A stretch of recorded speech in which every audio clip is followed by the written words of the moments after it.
My Family Thinks I'm Crazy, a podcast where I, your host, try to give you some tips on how you can explain all this weird, wild, crazy conspiracy stuff to the people you love most. Because that's what I've been trying to do for the past 10 years with no success.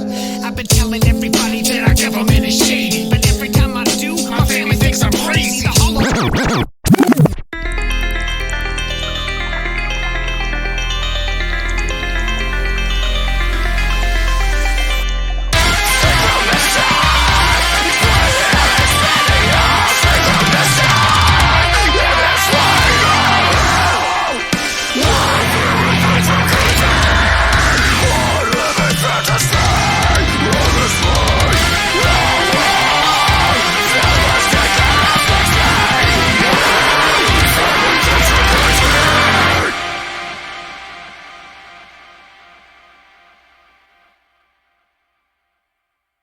The Orphan Train started in 1854 and lasted for about 75 years.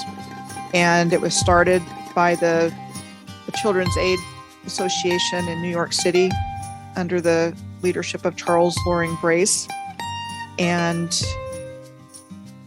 what we're told about it is they had all of these orphans, the New York Juvenile Asylum and a number of other orphanages and places, an explosion of children, and that they wanted to experiment with this program and get them out to places that were developing.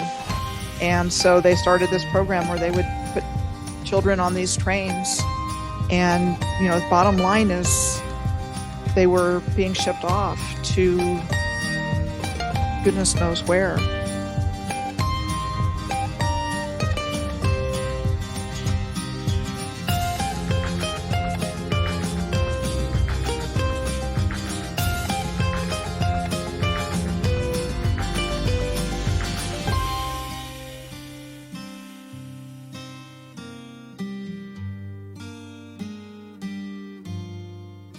I would find the 12 tribes, people that identified as the 12 tribes in India, in Madagascar, in Pakistan, Afghanistan, and I've done some more research into that. And I think that was part of this, how this civilization was laid out. So I've talked about sacred geometry and the flower of life, and I think communities were set up the same way, and each tribe occupied a different spot on the circle. Like the Zodiac, 12 signs. Exactly. And that was a pattern that was repeated around the world.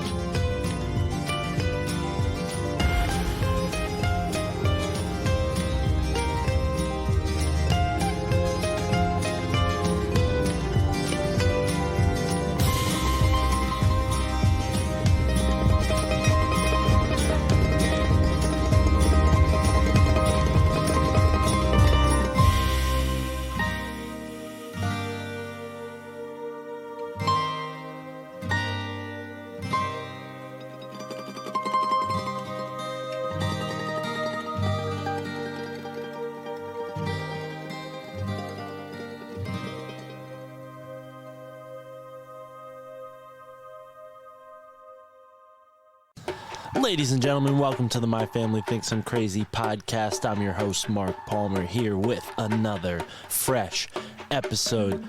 Wow, today, really, my head is spinning after reviewing with Michelle Gibson, somebody who I've heard a lot about in the past year. Many people recommending that we get her on Tinfoil Hat, get her on this show. She has done Tinfoil Hat, and now she has done the My Family Thinks I'm Crazy podcast, and I was happy to have her. It was a very interesting conversation. Like I introduced her, she seems to be on the forefront of the Tartaria topic, someone who's pretty organized, and I found the conversation interesting. I gotta admit, the more I learn about Tartaria, the more skeptical I get, but I certainly am fascinated and super interested.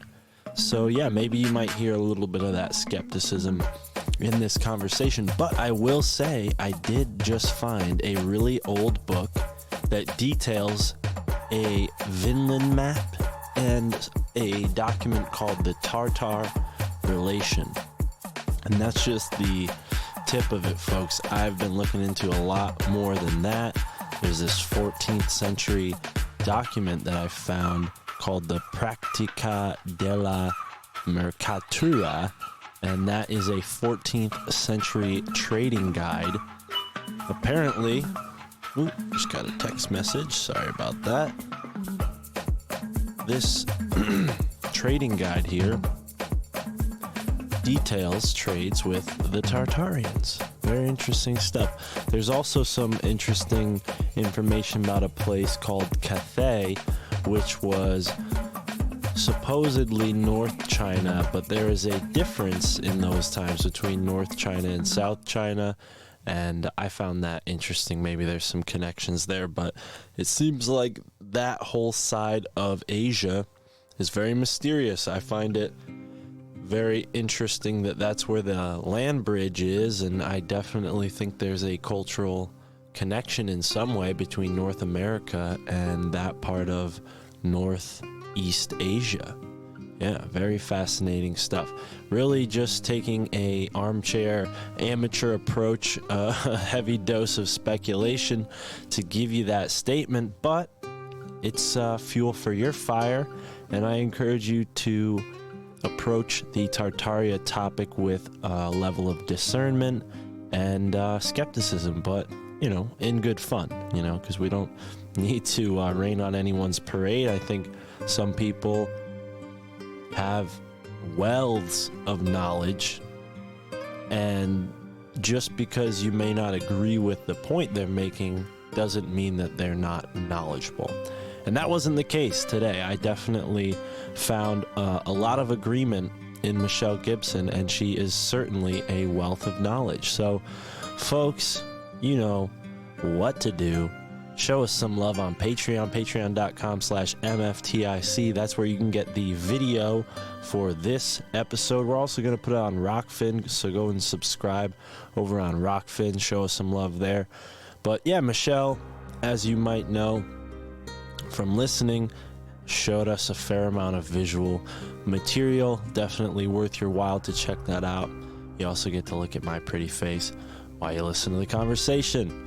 Me, personally, more of an audio guy, but here we are in the new content creating world. We're doing audio, we're doing video, we're doing it all. So join us on the Patreon and leave us a message. Tell us what you think. You can go over to podinbox.com/MFTIC.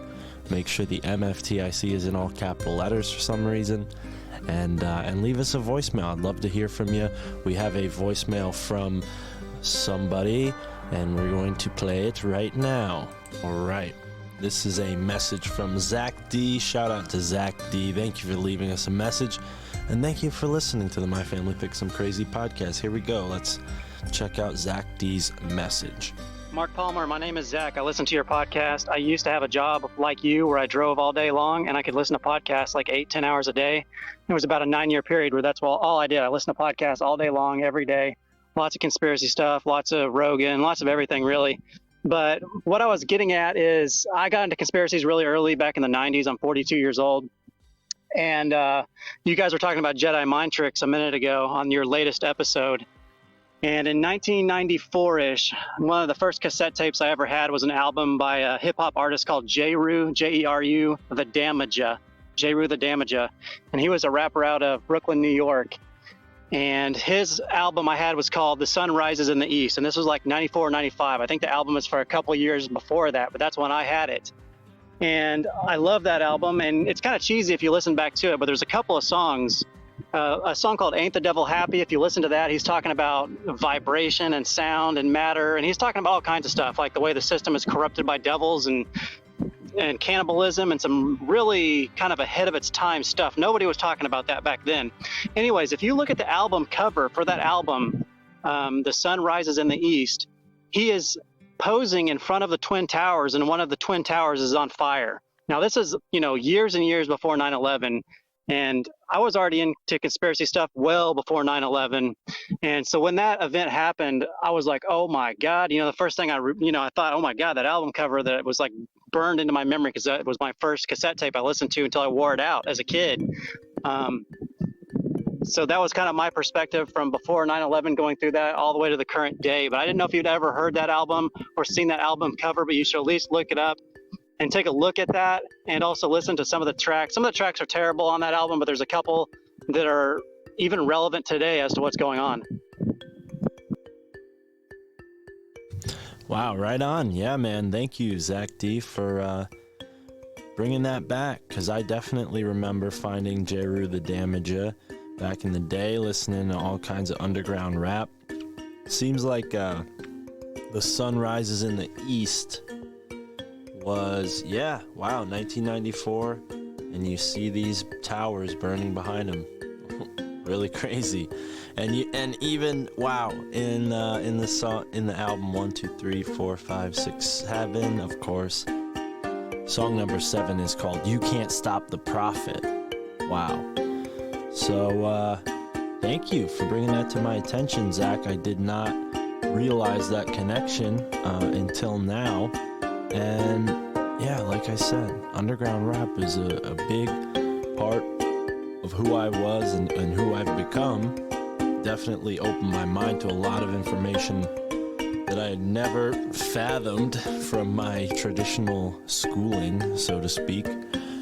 But yeah, groups like Army of the Pharaohs, Jedi Mind Tricks, huge in my book, Dilated Peoples. Let's see, I got the Spotify open right now to one of my old playlists. It's been so long since I've listened to this music thoroughly. I just kind of listen to podcasts lately, but yeah, I mean, Army of the Pharaohs is a super group, so that says it all right there. There's a bunch of people that you can listen to through that group. But yeah, Self-Titled and Apathy, I've seen them live in West Haven, and yeah, it's Cannabis, big one. Diabolic, another big one. East Coast Avengers, a variation. DC the Midi Alien, 7L, Esoteric, Ill Bill, Aesop Rock. That's another big one. I love Aesop Rock.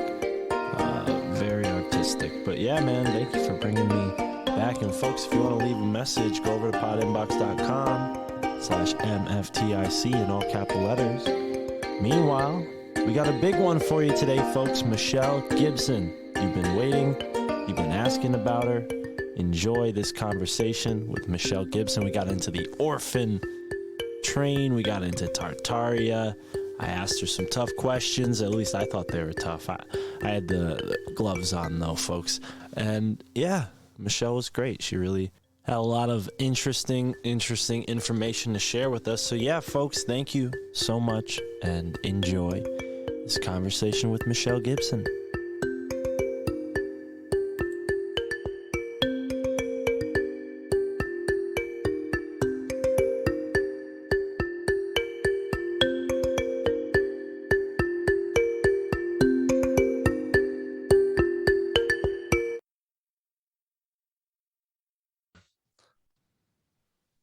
Ladies and gentlemen, welcome to the My Family Thinks I'm Crazy podcast. I'm your host, Mark Palmer, and with me today is my co-host, Tara. Tara, how are you? I'm feeling pretty good today. Right on. And with us for the first time is a very special guest. You know her as a leading speaker in the topic of Tartaria and all things alternative history, and I'm absolutely fascinated, and it's a pleasure to have her here today. Michelle Gibson, welcome to the show. How are you? I'm doing well, Mark. Thank you. And Right thank you on. both. So It's funny to hear me described that way because I'm really a motivated, ordinary person that got a lot of information that I followed up on and I've just stuck with it. And the deeper how I go did you with come it, the more upon that the comes out. information? Where did this start, Michelle? If you will, take us back to maybe the first moment where you're like, hold on, this doesn't add up with what I've been taught. In the recent past, in 2016, things started to come together for me. And I had been interested in hidden history and alternative history my whole life. I was always interested in the stuff that there wasn't any information on, or very little. You get a taste of it in Search Of on TV and Unsolved Mysteries. when I was growing up in the 70s, 80s. I was born in 63. So, sometime in that time, Arthur C. Clarke's Mysterious World and, programs where they were talking about these things. It's like, I want to hear more about this. And there just wasn't anything available until the internet came along. But I read books that I could get my hands on through the years. And I did read Fingerprints of the Gods by Graham Hancock in around 2007. And some other alternative researchers. And it was around that same time I learned about sacred geometry. I attended a Flower of Life workshop that was based on the work of John Below Melchizedek. And had I not learned about sacred geometry, I wouldn't be sitting here today, because that really formed the basis of what I uncovered. And his work also planted the seed in my mind that there was a worldwide planetary grid system that was a physical counterpart to one that is etheric. And when I heard that, he's talking about 82,000 sites around the world that are connected with this grid, I'm thinking, well, that sounds great, but who could have done that? And that was around 2010. He put out a video called Birth of a New Humanity. And he talked about things like that. And it's like I was, really into his work and super interested in it and learning about the awakening and ascension and so on and so forth. And I would watch programs. I don't know if you've heard of a conference called Megalithic Mania.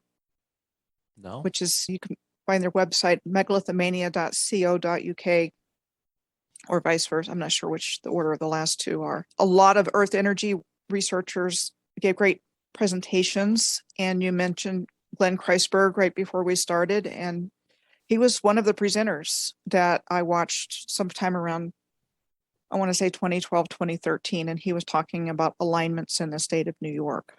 Fascinating. So yeah, I have heard of him. That's awesome, because we were just synchronistically driving through Woodstock, just thinking, oh, let's go check out this place. It's kind of infamous for this sort of thing, feeling out the vibes. And we found his book there, of all places, because it's, really particular to that area, the Catskill Mountains and all of the different stone mounds that are across the Northeast. But yeah, it's fascinating. And he covers how the Serpent Mound is connected to the Draco constellation, which is another really fascinating point. Now, this is maybe going a little too far ahead, but I want to just state this.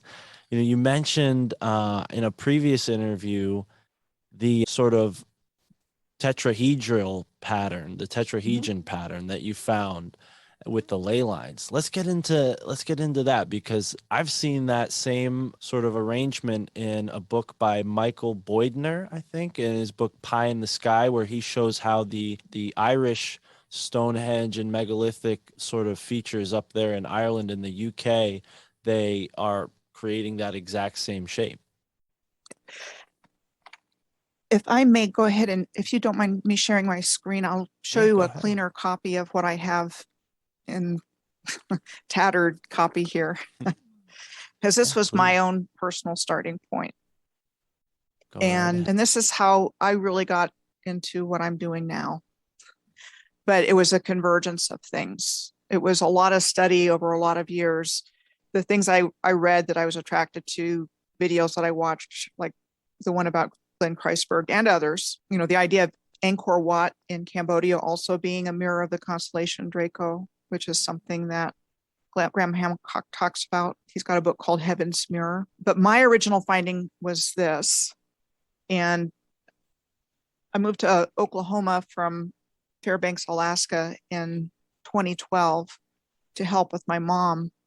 And by that time, I was spiritually awakened to unity consciousness and, the whole idea that we're all a hologram of source and we're all connected.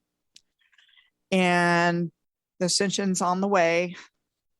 And then between 2012 and 2016, I learned how dark the dark was and the kind of world that we're living in and what we're facing, the challenges that we're facing because of what's taken place here. And I'll get into that when I talk about my work. But I had been traveling with friends of mine. Like I said, I already knew about sacred geometry, traveling around Oklahoma and Arkansas, Louisiana. And so one of the friends I went traveling with gave me this map, and I had it sitting on a bulletin board next to my dining room table. And I started noticing cities lining up in lines.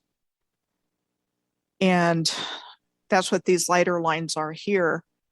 And then I found this line here going from Edmonton, Alberta to Ottawa in Ontario. And then I found this line going through these cities here. I knew the dimensions of the start of the tetrahedron, so I brought this up here, and then I found this one. Wow. So, and I don't mean to stop you and interrupt, but that line you just pointed out going from Edmonton to Ottawa, I mean, if it's not exactly the Hammonasset line, it's pretty damn near close, and it's going in the same direction. That little top of Wisconsin there that goes up into Lake Superior, I believe it is, it's called the Keenewa Peninsula. And that's where Glenn Kreisberg draws his Hammonasset line from there to the Montauk Point in Long Island. But it's like right, along that same exact line. I'm shocked right now to see that. That's really cool. I hadn't seen that before just now. And I just did an in-depth study on Keweenaw Peninsula based on somebody's suggestion that I look into it. And there's things that are there that just don't make any sense in the history that we've been, and a lot of stuff that was there that isn't there anymore, like streetcars, and there's a lot of mining up in there, and there's a Star Fort at the very tip of it. So, I mean, there's just, it's like a microcosm of everywhere else. Yeah. Wow. So at this junction in time, you get this map, and you're sort of, take us back to where you were before I interrupted. I apologize. Okay, you're fine. And anytime, Mark, it's totally fine. So this was my gestation point, if you will, in 2016. I'd been preparing myself before this. I knew about alignments. I knew about sacred geometry. I had actually met a man in Oklahoma City who is a Moorish American. I hadn't known anything about the Moors before meeting Osiris. And that is a critical piece of information about who we're talking about building this. And when I say Moor, it's going back to Lemuria. It's MU''UR. And they were the original Masons. And so they're an important missing piece of this story, but it's controversial because of the hatchet job that's been done on history and to humanity in terms of understanding what was here before, who we are, and what's actually taken place here. But when I found this, what is a star tetrahedron in sacred geometry, it's also the shape of the human light body. It's the shape of the Earth's light body and the universe's light body. So that's how our hologram, how we connect directly to that hologram and our energy bodies. But once I got this figure, I started extending the lines, and I looked at all these places, and I'm seeing the same kinds of things, same geographical shapes, canals, architecture, and so forth. And then, I'm not really a proponent one way or the other of plane or planet. I'm open. It's not what drives my work. I'm more concerned about how much disinformation we've been given. So we're not looking at the real problem Right. of who's behind this. And we're, kind of breaking down into conflict over the Earth being flatter or a sphere. That's not really my deal. I'm open. I've encountered evidence that our perception of space and time has been tampered with, but it's not what drives my work. What drives my work is this original civilization. And I switched to a globe so I could see the other side of this. My flat map is like in pieces on the floor. I could only get the lines so far, and I wanted to see what was on the other side. So I transferred the tetrahedron to a globe, and then I extended the lines out in places and cities in alignment. And then I wrote down all of these places on spreadsheets. I've got 19 spreadsheets here. This was all, I did all of this in 2016 for the most part. There may be one or two in here that I've done since then. And then I systematically started looking at all the places that I have listed here. And so these are my data points, and I would have absolutely no reason to look at these places unless it was on my list. So that's how I ended up getting a tour of the world of places I had never even heard of before. But it yielded a lot of information, and that's what the rest of my work is based on. Wow. You know, is basically following these places in alignment, documenting what I found, which is what's in my blog and my videos, which is the same thing as my blog posts for the most part. Right. And from that data, I was able to extrapolate bigger picture information to show who was here before, what's taken place, how they did it. And when I say they, I mean, you know, the cabal, the Illuminati, the controllers, whatever name you want to call them. Right. Yeah, no, and I think, you know, this is part and parcel to what Tara and I have been doing, exactly how you just laid it out. You know, you might not know exactly what you're looking for, but it's clear that there's a significant pattern to some places. And what you found, clearly, this ley line, people are building there, things are happening, these events are congregating on these pathways, and it's worth looking at. So wow, 19 spreadsheets. I'm very curious to get into some of the anomalies that stood out the most when you look through there. But it brings to mind Kurt Lindahl's work with the octagonal structures and how he's found, I think it's the Tower of the Winds, and it's an octagonal structure, I think built by Constantine, and you can see with each line of the octagon, you know, there's other buildings on the map, even miles and miles away, that connect to that line that's created on one of the octagonal sides. I think humanity was highly advanced. Mm. I think the civilization was integrated, harmonious, balanced. I think the original civilization built all of that infrastructure, and that the history of the earth was replaced with the history of those that took over everything and claimed the legacy of this original civilization of builders. And, you know, so we've been taught a fabricated history, but that, you know, when we're talking about ley lines, we're talking about electromagnetism. We're talking about consciousness. And it all somehow worked together.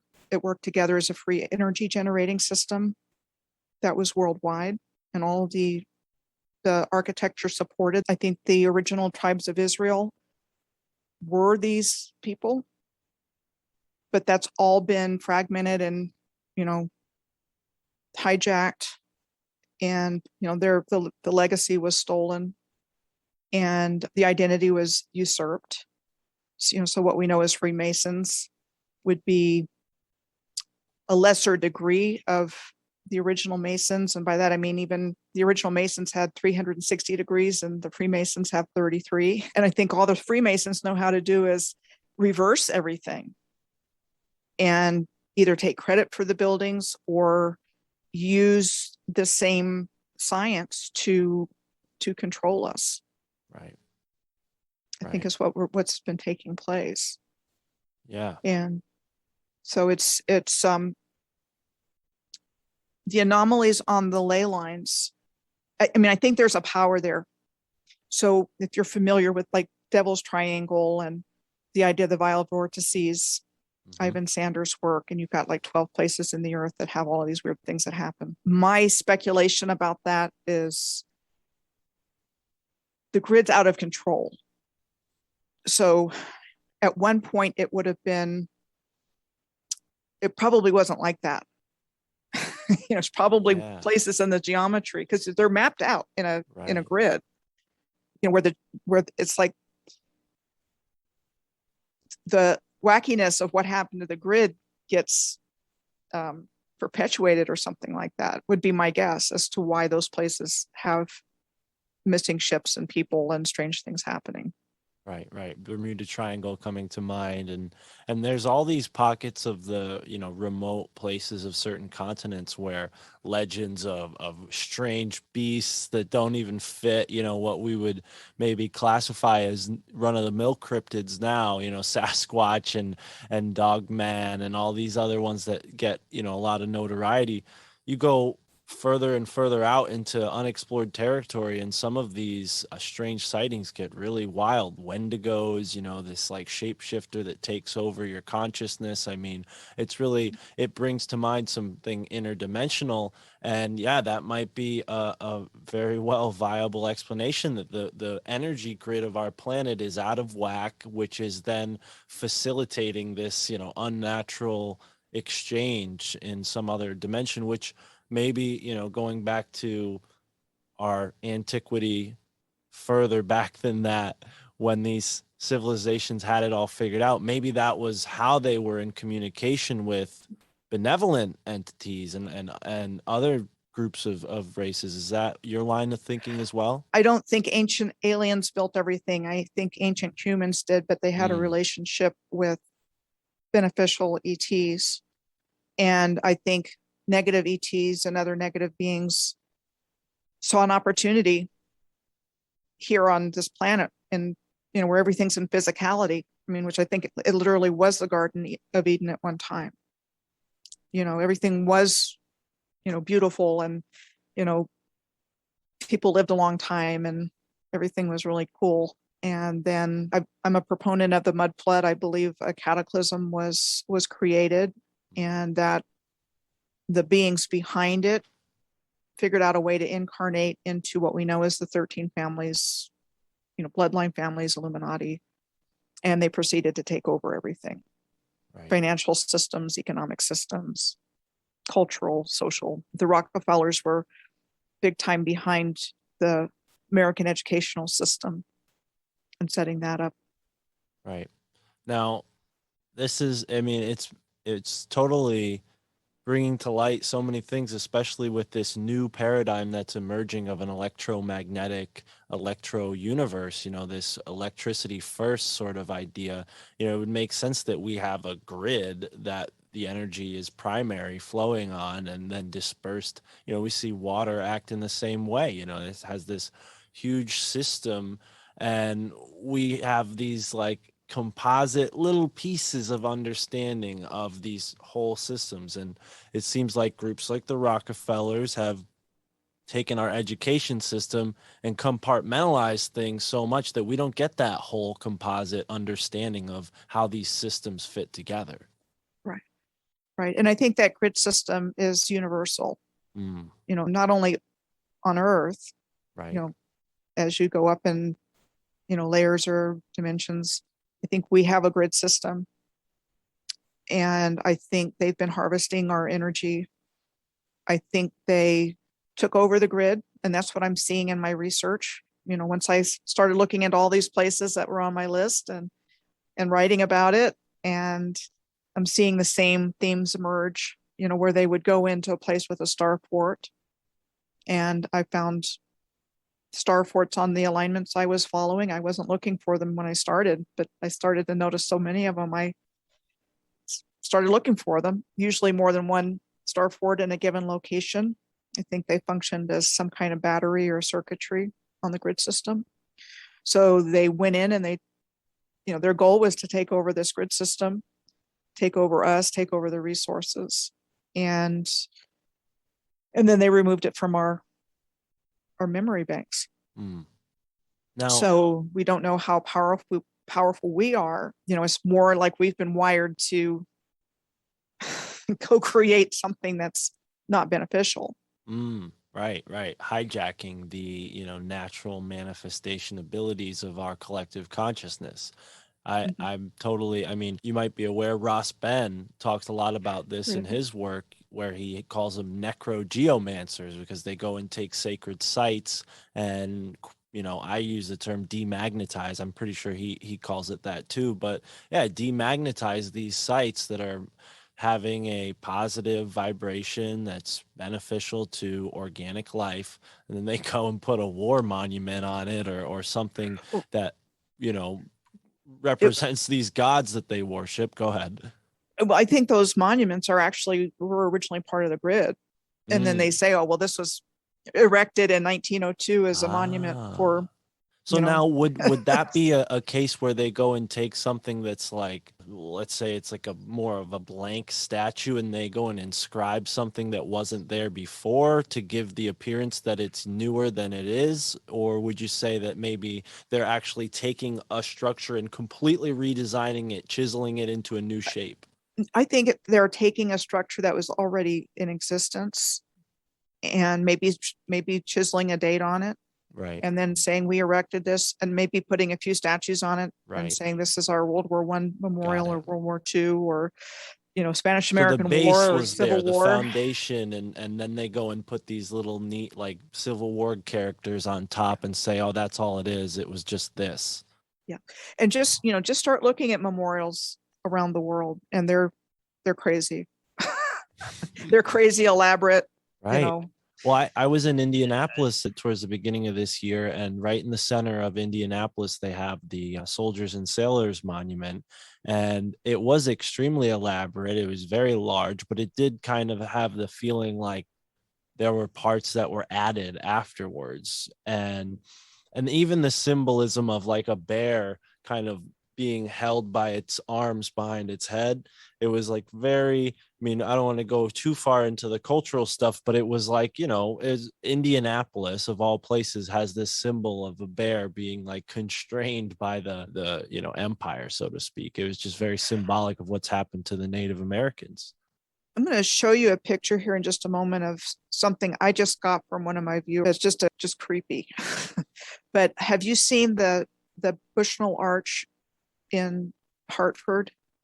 No, but I'm sure. I've probably passed by it and just ignorantly not seen it. I don't live near Hartford, but I've been there many times. So the next time you go there, it's the Bushnell Park. It's there. It's located near the Capitol building. And take a look at the Capitol building with new eyes. But the arch there is called the Soldiers and Sailors Memorial Arch. And like so many, I'm going to go ahead and share my screen because please do. I want to show you this thing anyway. So Hartford. I followed an alignment through this place up through here. So that's how I knew about it. And there's a lot of interesting history behind that town. And a lot of big insurance companies have their headquarters in Hartford. Well, the oldest newspaper in the United States is in Hartford. There's a lot of interesting things in Hartford for sure. Wow. Okay. Yes, this is very familiar. I've seen this before. Okay. I think I've even driven under it. Wow. Yeah, that's amazing. And what catches my attention with this is if you see how this building here, which is now an apartment building, is perfectly framed by the arch. Yeah. And I've done a dedicated piece on how many times I've found that proportion through archways of a building in the background. Right. It's like perfect. Like there's no way that was random. Yeah. It's very pre-planned. But that's what they do. They call these older structures, some kind of memorial, usually war memorial, but others as well. But I had not heard of this, and I'm going to be putting it in my next blog post, but somebody said, check out The Awakening and The Awakening 2. One's in Maryland and one is in Chesterfield, Missouri. It's the same, I'm going to call it a sculpture, but it's very bizarre. Right. And it was created by one of the Johnson and Johnsons. So let's see. So I'm going to have to dig a little bit into this. This is like brand new to me. Wow. Yeah, no, there's two of these awakening statues. So for folks who are just listening, we're looking at a man it says the caption or title says 72-foot giant escaped confinement in a large patch of mulch only to be reburied in the sandy shores of the Potomac River. So is that a fantastical story behind it, or are they saying that was just dug out of the harbor? I'm confused now. Yeah, I'm not sure. I think they're saying that, but there could be truth in that. because that's tends to be what happens as they tell us something. I mean, and that, just brings to mind all of the, stories of Nephilim being found under these mounds. And again, with what we mentioned maybe before we started recording here, the Hammonasset ley line has hundreds and hundreds of stone mounds lined up with it. And that's just one example of a ley line. There's countless more famous ones. The Hammonasset is just particularly interesting because I've crossed it so many times. But yes, wow. Yes. So you've got this gigantic figure buried in the sand. And also I think humanity was much bigger than we are today. So not just the Nephilim, but people were considerably bigger. And then you see these large stones by the river here. We think of them as natural because we have not been given any other explanation, but I think those are clues as well, especially the larger ones with like straight edges. They're trying to hide that there was an advanced civilization here. So, that's the bottom line. I mean, there's megalithic stones all over North America.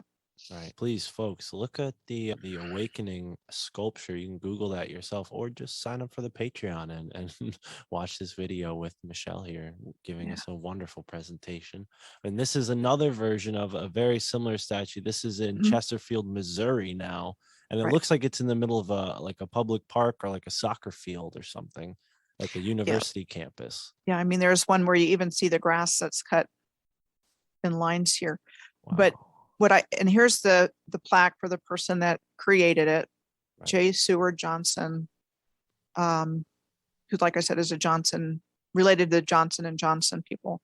But I mean, just look at the agonized expression on the statue's face. So it's like, what is this? Yeah. And once you start looking at all the really creepy statues that are out there, I mean, to me, another one is at the entrance at the LA Coliseum. To bring up Philadelphia, very particular to Ross Ben, there's plenty of very strange statues right outside the Philadelphia Museum of Art. There's like the lion being killed by this sort of Roman figure, and that's an alchemical symbol. But wow, okay, so we have headless figures. Looks like two men, but it's a man and a woman. Wow. Okay. Well, the woman is very fit. Why have headless and feetless athletes? Wow. Yeah. At the entrance to a sports stadium. Yeah. And I was very kind of pornographic, I will say, in the classical style, but still very kind of explicit, not trying to hide anything there when it comes to the lower regions. But wow. Okay. Yeah. And that's another rabbit hole. Kind of like the Hunger Games comes to mind with that, and like they're pushing the agenda towards transhumanism. Well, yeah, I think that's what we're talking about. I mean, there's a non-human agenda here at play, and because of the mind control and the programming and the lies, and I mean the flat out lies that people are told every day for decades, a lot of people just don't understand the danger that we're in collectively.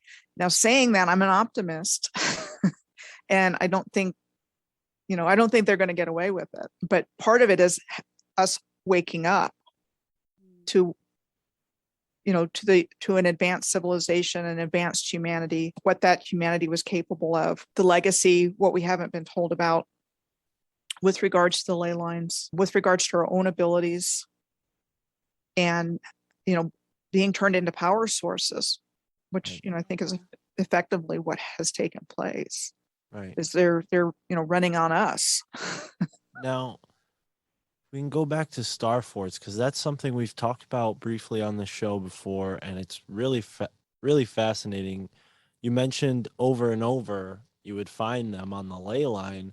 Are there any components to Star Fort that stick out? Anything that our audience can look for in their own hometowns or where they travel when they're looking for these sorts of architecture? What stands out about Star Forts particularly? Okay. I'll share my screen again in just a moment, but they're called by many different names. They're it looks like they were repurposed as military. I don't think they were originally, but that's what we know them as, military Very convenient way. You fortifications. see that often with a lot of sacred sites and strange mystical places. The military comes in and puts a base there. I mean, over and over and over again, that's the case. They're called fortresses. They're called citadels. They're called castles. So they're called a lot of things. And the most common shape is like a 4-pointed or a 5-pointed star, but they are many different shapes, and they have earthworks and so forth.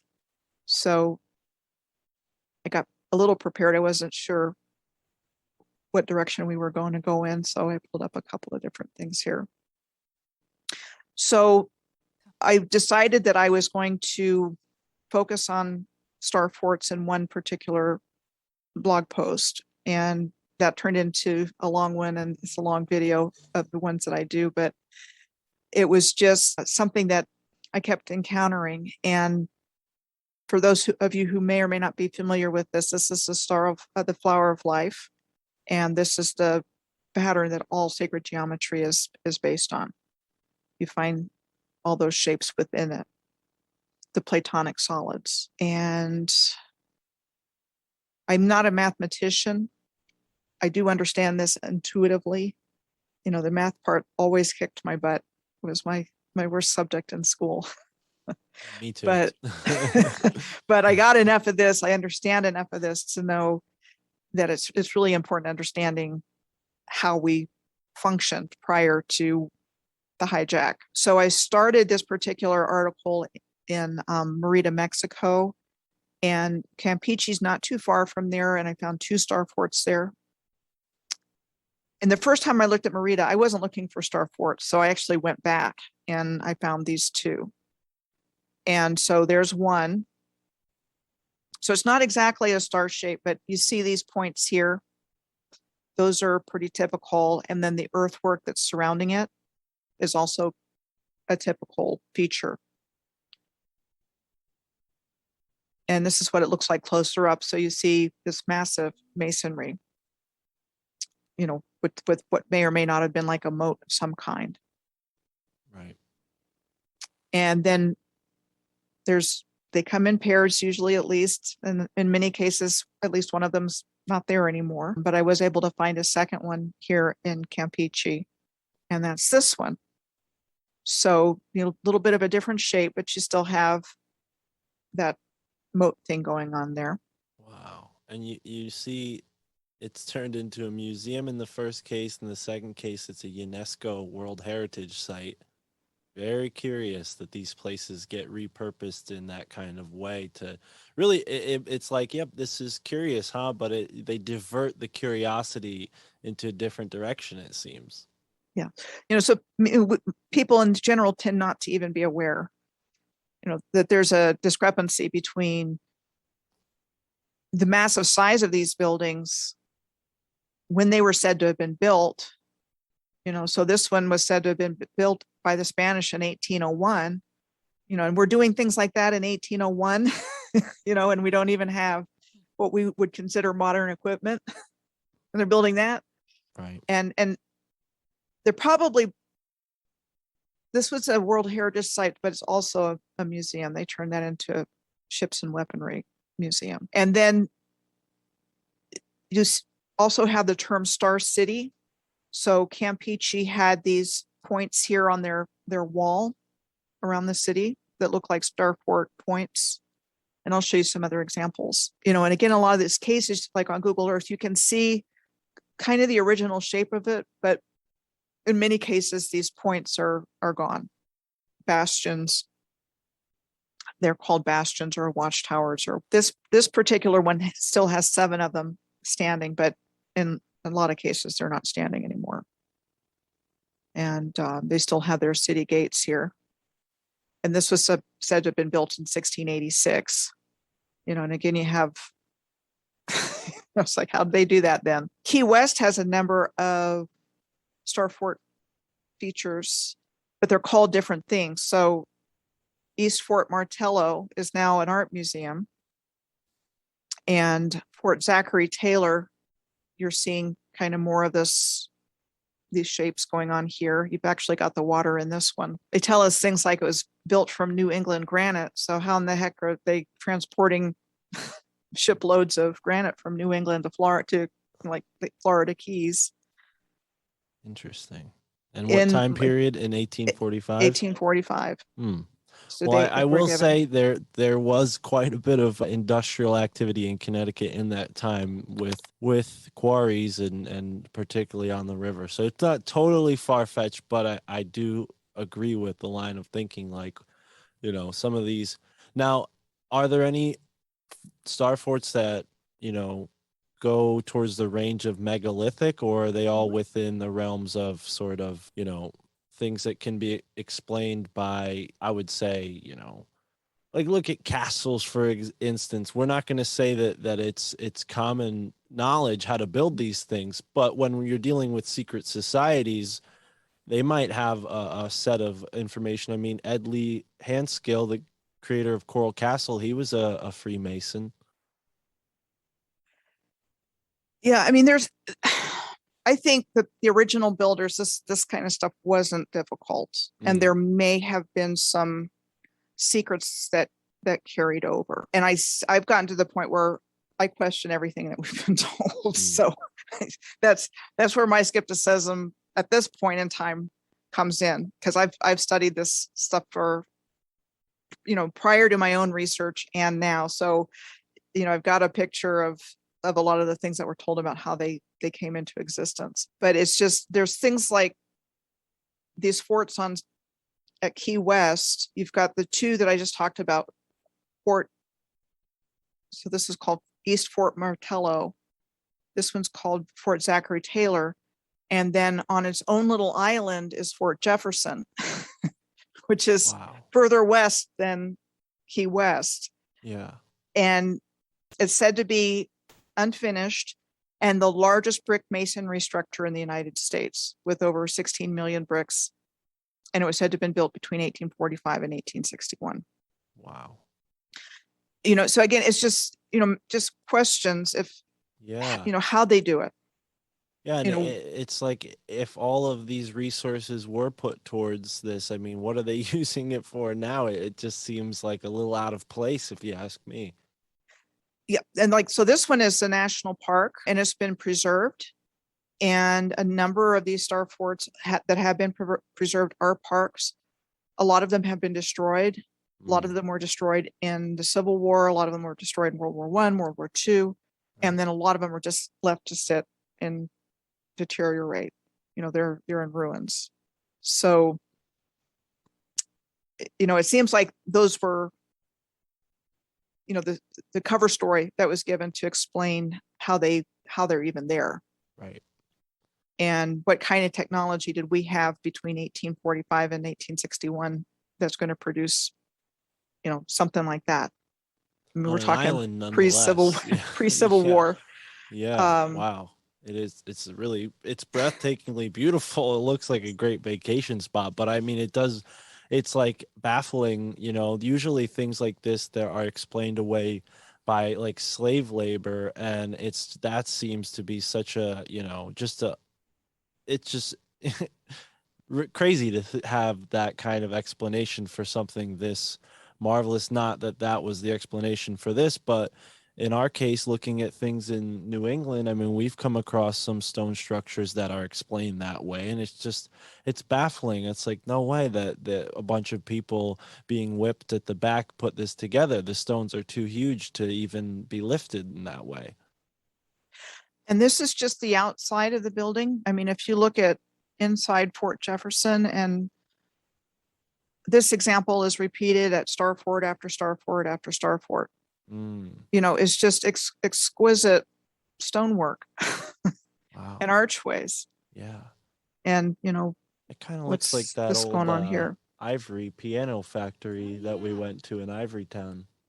That's an interesting place. Ivoryton, Connecticut. I don't know if that's come up in your research, but a lot of strange buildings in that town. It was allegedly, or it was a part of the, you know, ivory trade and making pianos in the colonial times. But when you pulled this picture up, it's like uncanny. It kind of looks like the back of the building we were in a month ago. I'll have to check that one out. Yeah. And you see the perfect proportion of the arches here as they line up. And, again, I can find other examples of that. No problem. I mean, these are incredible structures. Right. I'll go along here. This is following an alignment that's from Merida up through Florida to the Bahamas. And, you've got this beak-shaped fort in the Bahamas. Oh. You've got these stone steps. I'll stop here in just a second. These 66 steps that were said to have been carved out of solid limestone between 1793 and 1794, which was the same time that this was said to have been built. Again, how? Yeah. Now, Go ahead. With that shape of the building, is there, any alignments you found, anything that's pointing to? I haven't looked for that specifically. I do know there's like a number of star fort buildings clustered around this part of Nassau in the Bahamas. Question. How do you think they got there then if it wasn't people? Oh, I think it was people. I think it just wasn't the people that said they built it. Right. I think there were, there was a very advanced civilization that built everything on these grid lines and alignments. Oh, using energy. Right. And they were master builders. I think they had abilities that we can't even imagine, that if we knew we had them ourselves, we could access them. Yeah.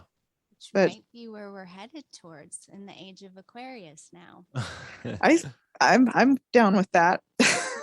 Well, getting back to though, I hear this date being mentioned, not just by yourself, but by other folks who talk about Tartaria and similar time periods, 1717. And, these buildings are a little bit after this time. That's when they're saying they're being built. But it seems like the 16th, 17th, 18th century, even into the 19th and 20th century, you have a lot of these, events that seem to not line up with the narrative that's being given for, the evidence that's left behind. And I think that's exactly what's happening here. You have these structures that are probably taken over in that Freemasonic way, masonry that's just free, right? I love the way you said that they just kind of reverse things, because in essence, I mean, they've done that, in every town you can find a Freemasonry hall. And, they're usually in charge of the local history and things like that, and other, little record keeping things. But it is curious. I wonder if the Smithsonian Institute or like the National Geographic Society has come up in your research at all as being behind some of these. Undoubtedly. I think the U.S. Patent Office was behind it too.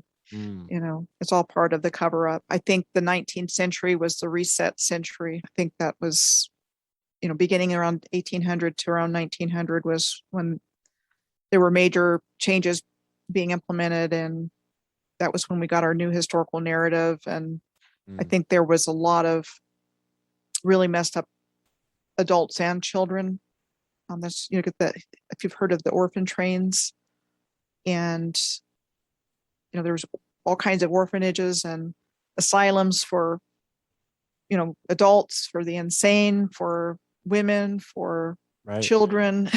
We just drove by, and there's actually a couple notable abandoned insane asylums in our state, but we just drove by one yesterday in a town called Meriden, which is interesting. Kind of reminds you of the word meridian. Very, interesting as it relates to this whole map making and ley line making. But can you elaborate on the Orphan Train? Because I've heard it mentioned, but I haven't heard it mentioned in too much detail. And I know from a past interview that trains do have a strange and curious technological history and are sort of, within this realm of possibly antiquity technology that was in this Tartarian civilization. Yeah, that's what I believe.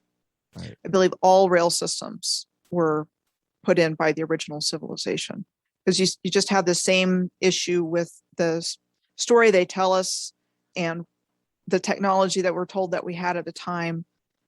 It just don't match. And a lot of that happening between 1800 and 1850, if you start looking into it. Same thing with canal buildings. they're supposedly putting in all this infrastructure when we're like just a few years out of the Revolutionary War. And what are we taught to believe the life was like back then? Agricultural and horses and, not much going on technologically. They gave us the Industrial Revolution to explain all that, but it still doesn't hold water when you really start looking into it. And the Orphan Train started in 1854 and lasted for about 75 years. And it was started by the Children's Aid Association in New York City under the leadership of Charles Loring Brace. And what we're told about it is they had all of these orphans, the New York Juvenile Asylum and a number of other orphanages and places, an explosion of children, and that they wanted to experiment with this program and get them out to places that were developing. And so they started this program where they would put children on these trains. And, the bottom line is they were being shipped off to goodness knows where. Right. The idea is they were going into good families who would take care of them, but that wasn't necessarily, they would have been lucky, I think, if that's what had taken place.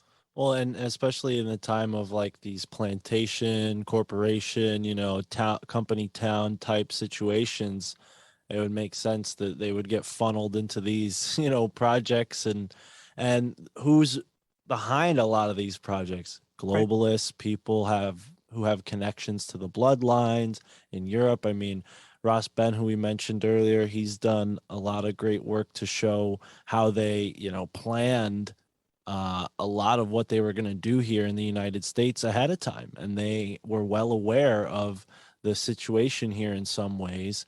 And, it makes, a lot of sense when you actually see some of the tunnels and the way that they're carved into the mountains, that these were not built by the technology we have. I mean, the train system in the United States is very baffling. Like even some of the highway tunnels that we have, I mean, it's just amazing what we can do, to, seemingly huge structures of rocks, and we're just boring through and creating these magnificent looking tunnels through them. Right. And I've seen a lot of stories about the building of, train tunnels and canal tunnels. And again, it's just like labor intensive things. And Paw Paw Tunnel in West Virginia was part of the C&O Canal, and it was supposed to have nearly bankrupted the canal builders. And by the time it was opened in 1850, it was already supposedly made obsolete by the railroad that was being built at the same time, and it never really got used. I mean, those are the kinds of stories that they tell us about it. And there was something you mentioned, and I'm not sure if I can bring it back, but it was a good point. Oh, so with regards to the Orphan Trains, one of the names that popped out when I was looking into that with Charles Loring Brace is one of his supporters was Mary Astor. And she was the wife of John Jacob Astor. Right. Third or fourth, whatever one, second, third, fourth. And so there was a connection there. It looks like it could have been early child trafficking to me. Yeah. I mean, it would not That's surprise where my me. mind went. I mean, if you look into Orphan Trains, and they would have like a sign plastered up in town saying, there's going to be kids here at the theater. They would line them up, and people would come and pick them out, I guess. And then sometimes they would place orders for specific kinds of kids. Yeah. Well, I mean, there's countless novels and movies even that were made with this kind of trope of a story where, a kid, gets left from his original family, adopted to some mean rich family, and then has to like find his original family, hopefully for better or worse. But yeah, that is a very interesting point. I mean, when it comes to resetting a particular area, You can't send a bunch of discerning adults, send a bunch of kids who aren't going to question who built these big structures. And then you have the first generation in the place with a kind of pre-programmed narrative. And then you completely alter the history of a place. I mean, it seems like a very, very smart strategy to me from their perspective of trying to control what we perceive as history. And the same thing with immigrants. I mean, were they building the infrastructure or were they digging it out? And I land on the side they were digging it out and making it serviceable and not necessarily building it. But in our historical narrative, they came over here from Europe, and there was a lot of, in China, and there was a lot of upset and disruption going on in those places because of revolutions and civil wars and things like that around that same time. Between like 1845, 1855 was a huge influx, and from Germany as well. But typically the German immigrants landed in a better situation than the Irish immigrants and the Chinese immigrants and the Italian immigrants, which came a little bit later on. So the last three groups got the lower end jobs, menial labor, whatever they could find, pay rent. And the German immigrants that came between 45 and 55 tended to get the more middle class kind of jobs. And again, that's what you find when you look at the historical record. But what I tend to think is that whatever was going on there was all part of the reset, and that those immigrants that settled in different places, talk more of an adult group, they were there to actually make the infrastructure serviceable from what I believe was a deliberately caused cataclysm, that somehow they were able to liquefy Earth, around the world. So it wasn't just in one location, and cause this, flood of mud that just kind of wiped out the surface population at the time. There's a lot of underground infrastructure, so people could have survived underground, both original people and controllers, while the controllers got busy digging out enough of the surface to be able to repopulate the Earth again. So I think that's what was going on in those 100-year period, 1 to 200 year period around 1717. So you have a bunch of different explanations for how this mud flood was provoked. I mean, what's the best explanation you've come across? I mean, I've heard meteors, I've heard electromagnetic, I've even heard like Tesla technology. What? I think whatever it was man-made. I do not believe it was natural or space weather. It could have been directed space weather, but I don't think we would be sitting here today if it had been a true extinction level event. There wouldn't have been anybody to come in and reboot civilization the way they wanted to. So they did it. It could have been, some kind of frequency weapon. It could have been a directed energy weapon. It could have been a nuclear weapon. It could have been, something that, I know liquefaction occurs with earthquakes at a certain magnitude. So like when the tsunami that hit Japan in 2011 and caused the Fukushima situation, there was liquefaction going on at that time with that level of earthquake. So that's what we're talking about, something that can cause that. But the Earth's surface can, in fact, liquefy and just turn into mud. You can find YouTube videos about that now. Right. Yeah, no, I mean, you can even see in some countries mud, what do they call? I mean, they don't call them mud floods. I don't think they call them now I'm forgetting the term for it, but either way, it's definitely strange. Ari Aselin, past guest on the show, his explanation was people on Mars as the directive force using some sort of direct energy weapon to cause this event to happen. And I think it fits in with the electromagnetic universe model, but yeah, it's stunning, I just know something happened. Yeah. And I came up with the 1717 because I felt like there was a connection between 1492 and 1942. And I was doing some work and had some encounters with some people during the time. This was around 20 I want to say it was 2018. I started blogging and making videos in 2018.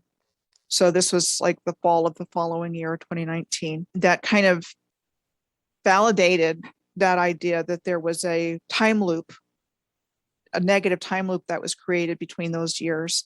And 1717 is right in the center of it. And there's 225 years on either side of it. Wow. And 1717 was also the year that the Premier Grand Lodge of London was founded. There's some other there's a lot of anomalous events when I started looking at the history from that point forward, weird stuff surfacing. And then, I was able to track back to 1492 and find some other things that contributed to the world that we live in today. Papal bulls, directives from the Pope, creating the Dominicans, who were then responsible for the Inquisition and, basically killing people for not adhering to the dogma that was being promoted, and others as well. The interest of terrible was around 1493, but that authorized the land grab of what we know as the New World. But these lands were all inhabited originally, but it was like that time period was laying the groundwork. And then I've come to see what I think moving forward, 1717 is like possibly the year that history started again. And then the 1800s was when they had enough to work with that they could start repopulating the earth and restarting civilization. And then before 1717, I've just found some really anomalous stuff when I look back at the historical record, like Explorer, Prince Henry the Navigator, and Hudson, the people that were said to have explored and founded these things, that they're given these dates for a living, and then somebody didn't write a biography about them until the 19th century. And so I've really come to question whether those people even existed, essentially, and that we were just taught that they did exist. Right. And this is how we got the history that we have. There's a lot of activity going on in the 19th century. Yeah. Now, I wonder where, indigenous Americans fit into this, because, there is a lot of evidence for their presence here going back thousands of years. I wonder if there's any stories that they have, or any, thing you found that connects them into the picture. Well, absolutely. I mean, I think the indigenous peoples built everything that was here. I don't think it was what we were told. Right.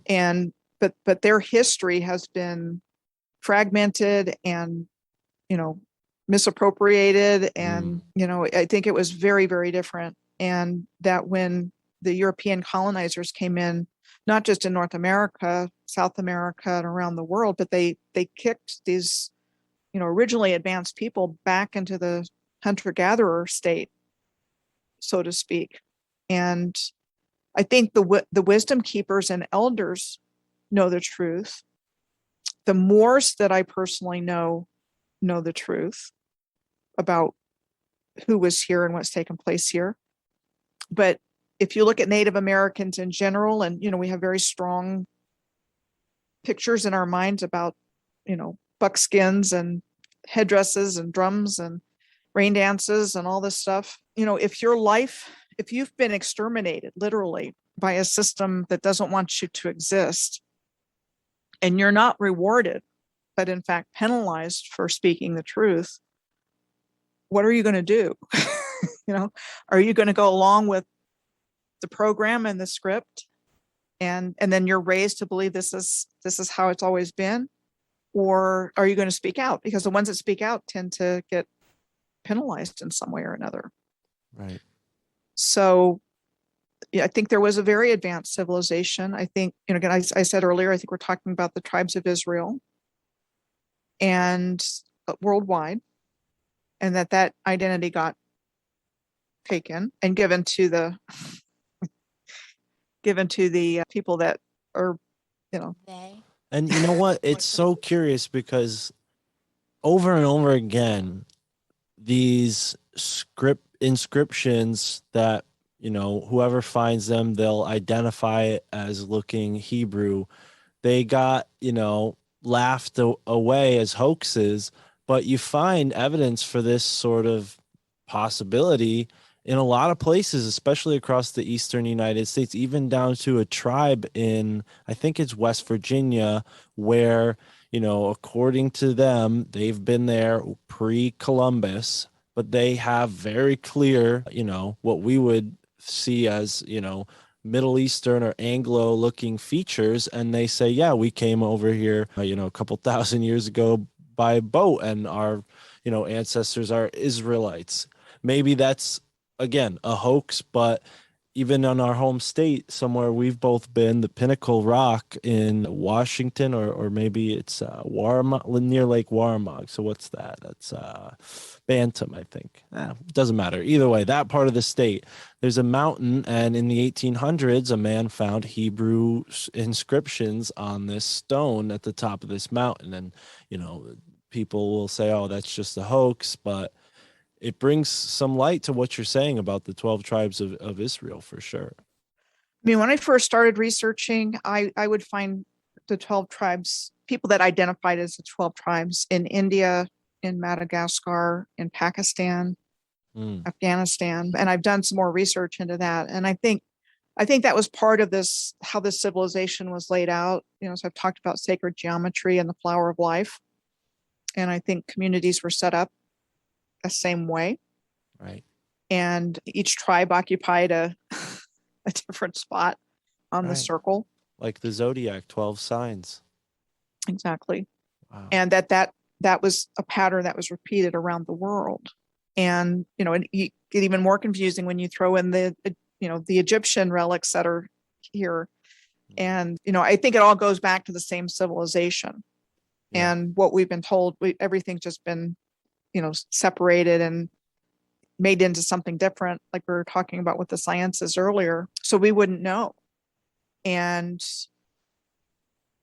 there's just so much repair work that needs to be done within humanity itself, and because of all the lies that we've been told that have caused us to hurt each other, distrust each other, kill each other. And that's not, to me, that's not humanity. That's not who we are. We're taught that we're that way, but I don't think humans are evil. I think humans are good. Right. And we've been manipulated to do the dirty work of the guys that need that for their energy source. Yeah. Now, at the beginning, you mentioned they, Illuminati. Have you gone any further into identifying maybe a name for the they? Because, Archons comes up a lot. Archons is good. Comes up a lot. Anunnaki's good. Yeah, Reptilian. We're just going with, it's like, it's somebody. There. It's got to be one of them. Fallen angels. All of them. Right. Do you think it's similar names for the same phenomena, and that's really what it is? Or different, cultural variations of the same thing? I think it all comes from an unholy alliance of these negative beings that, like I said earlier, saw an opportunity to come in, because it is how easy it is to separate us in physical form from source and from each other. So, sever our connection with the creator, fill our heads with this different information. We don't know we're all connected. We don't know how powerful we are. And I think fallen angels are involved. I think it's like a vendetta against humanity and against the creator and creation. And it's crazy. It comes down to like one unholy alliance that can be named.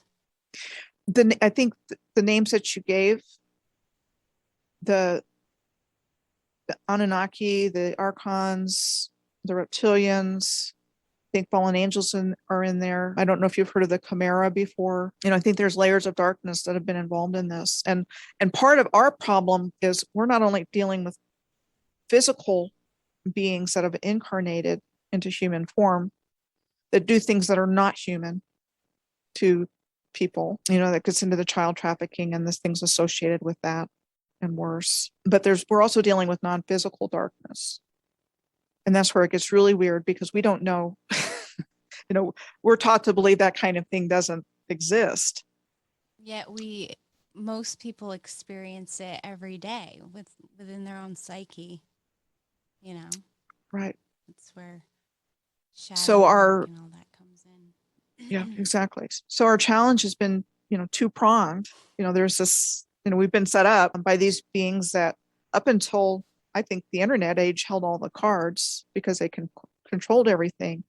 But once the internet came into general use, what they planned to control people with turned into a way we could communicate and, learn information. I mean, I would not have gotten where I've gotten with this information without it. I wouldn't be able to have these conversations with peers like yourself that are asking questions, things that you've noticed. So it's part of, they've lost control of the narrative. And, once you let the cat out of the bag, it's hard to put back in. And, right now we just happen to be living in a time where if people are awake enough and have eyes to see, they can see something's going on and something's wrong. Right. So that begs the question, Michelle, looking into all this stuff, it can be pretty heavy. I've heard from other researchers, and I myself have, turned away from researching figures like Aleister Crowley when I've learned enough, because it's like, yeah, this is not productive. So are there any, things you practice in your daily life or any rituals you do to connect with these energies in a way that's benevolent, or you find, that this research serves you ultimately on that spiritual level? I mean, I equate it with being my spiritual path. That Right. I started noticing things when I was a kid, and I wasn't born into knowing any of this. I mean, at least you have my family thinks I'm crazy in your name. I haven't even talked to my family about what I do. Yeah. Oh, wow. Because they would think I was crazy. You answered that question for us. That was going to be one of our questions. So your family, No. they might think you're crazy if they only knew. Like, they would not. No. Not even close. So I wasn't born into any of this. This is just stuff that I had to wake up to in the course of living my life. And, I just had the good fortune to experience everything I needed to start to be able to receive it and put it together. So as far as, okay, I think I lost my train of thought on that. No, well, and as far as in your daily I don't, life. Other than I have to get up like early. If I'm going to be writing, researching, I have to start early in the day, because by mid-afternoon, my brain's just mush usually. I can do stuff like this, but I just can't write. I do, clear with sage and, some kind of smudging. And I do meditate, but mostly it's just been information that's come my way. And Peter Moon is an author who has done a lot of work on the Philadelphia experiment and the Montauk Project. He talks a lot about the Moors, and he also talks about Aleister Crowley. So when I started reading his material about 2014, somewhere in there, this is before I started waking up to what I'm doing now, I got freaked out when he was talking about that. But I do think Crowley is a figure in this. I think he's part of it. I think John Dee is too. Right. But I definitely think Crowley had something to do with it. Do you think the Queen has something to do Absolutely. with it? Can you elaborate on that? Because she just bought a book on the Queen, and it's definitely something we're interested in. I know he practiced Elizabethan magic, right? So the Queen Elizabeth. Yeah. John Dee was her advisor, and he got into some occult practices with another man named Edward Kelly, and they were using scrying mirrors and all this kind of stuff. And I think they brought in a whole bunch of bad elements from the depths into this dimension. And that's something Peter Moon talks about, and I've seen it referenced in other places. I think they brought in fallen angels. That's where Enochian, the the language, the magical language Right. that they use. I mean, I know enough to know it exists, and that's, a big problem came into England, but it also came in through Germany, and the two are connected. Right. I mean, Victoria and Albert were first cousins of the same lineage out of Germany. And so my work has gone into speculating that somehow the Philadelphia experiment was connected to the Great Frost of Ireland, which took place in 1740, 1741, that possibly it went back in time, created a rip in space-time, caused the Great Frost, and then Rothschild was born in 1744. Adam Weishaupt was born in 1748, and the founder of what became the British royal families was born in 1750 in Germany. And I've got something that I've written that I can send you. Please do. Yeah. I really go into depth on that. Yeah. Now that person who started the royal family, do you remember their name by chance? Duke Francis of Saxe-Coburg-Saalfeld. Wow. And the British royal family was called, it was the House of Saxe-Coburg and Gotha until 1917, and they changed the name. Yeah, they Ross Ben, again, I've been mentioning him so much. We met Ross in Philadelphia. He's such a brilliant guy, but he wrote about this family and their connections to the Huska Castle in what was Prussia, I believe. Now it's in Hungary, I think. I could be very wrong there, but it's like this, of allegedly the House of Pindar, and that's connected to the Saxe-Coburg family. It's all that connected. Castle.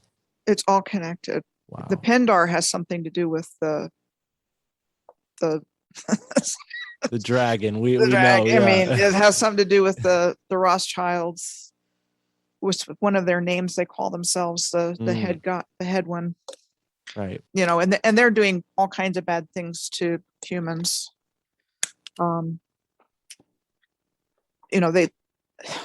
Anyway, I could go into it a little bit, but I don't really want to. Yeah. No, well, and does Queen Elizabeth play a larger role than we've been led to believe in all this? Because she does bear the name Elizabethan magic. I'm sure I'm sure the royals all do. Yeah. I'm sure they do. And I don't know if you've heard the story of the missing Canadian children, the First Nations children, that were at boarding schools. Right. And then, finding the bones of the kids. And right. Yeah. I mean, there's just all kinds of stories around that. If you follow alternative media, it's not going to be in mainstream. And since it's not in the mainstream, you kind of have to look for other places for that information that start to tie things together, because, they've essentially made themselves the objects of worship and veneration in our culture. The ones that are behind the genocide of humanity are the ones that we worship. Right. So you've got the royalty, you've got, the Pope, you've got others, famous people that are involved in this, Yeah. Now, was there any expressed knowledge on the part of John Dee when it comes to ley lines or any of this ancient technology that we're looking into with Tartaria? Have you found any explicit connections there? In reading like Peter Moon's book, I think he had an extensive library on Atlantis, probably the most extensive one of his day, who's considered one of the most learned men of his. I have no doubt that whatever is behind this had full knowledge of these ley lines. Because right. Like I said earlier, they seem to do their colonization and attacks based on where places were located. And, undoubtedly some places are more powerful than others. Yeah. Yeah. Well, Court Lindahl likens it, I think he put it like this, like the Templars create the template of the temples so that they can have temporal control over the earth. And, that word temp, seems to be very significant. Temple, being the house of the spirit, and what's between, what do we Right. have here? We have our Right. temples, and what's in the middle? Right. Our pineal gland and our thalamus. Right. And I think the bottom line that I like to tell people, is, first of all, what I say, take what resonates, and you can go outside your front door and start just looking at your community with new eyes, older buildings especially, but parks, and look at the possibility of rivers actually being canals, because I think there was a massive canal system that we've been taught to believe is natural. Mm. And masonry banks, things like that. Right.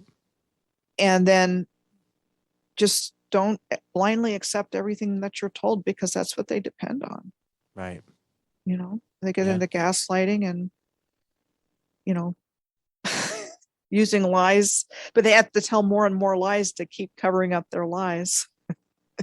So Indeed.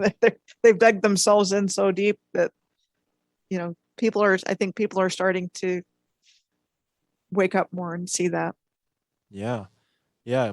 Coming back to something we brought up initially with the age of Aquarius, what do you see, the future looking like? Do you think more and more people are going to get behind this information that folks like yourself are bravely uncovering? I think people are going to keep waking up. I don't think we're in this by ourselves. I think we have the help of benevolent beings, our guides, angels, God. And I do think we're living in amazing times. And I also think more light is coming onto the earth. And that I'm hoping in the near future, the situation is going to break through more to the public, to where the public can actually see what's been going on. That's one of the things I've been hoping for a long time. But I think we're getting closer and closer to that time when things that are going on behind the scenes to hold these criminals accountable, it's going to become more and more public knowledge. It's already in alternative media. And so it just, because they have such control over the mainstream, I think there's a lot of people are compromised, and they're trying to keep the system propped up so they don't get caught. At some point, they're just not going to be able to keep doing that. And I think people are going to start to be held accountable. And I think a lot of work has been done in that direction in the last couple of years, and they're just waiting for the right moment for whatever's going to take place. But Yeah. I don't think they're going to get away with what they've done. I just can't believe that.